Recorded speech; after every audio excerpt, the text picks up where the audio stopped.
আমরা এটা প্রায়শই দেখে থাকি যে বিড়াল মুখে করে মরা প্রাণী নিয়ে বাড়িতে আসে। এর আসল কারণ জানলে আপনি অবশ্যই বিস্মিত হবেন। মুখে করে মৃত প্রাণী নিয়ে এসেছে বিড়াল।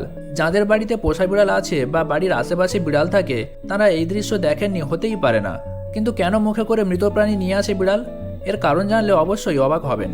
এটা মাঝে মধ্যেই দেখা যায় যে বিড়াল মুখে করে মরা পাখি, মরা ইঁদুর বা অন্য কোনো মৃত ছোট প্রাণী মুখে করে বাড়িতে নিয়ে এসেছে।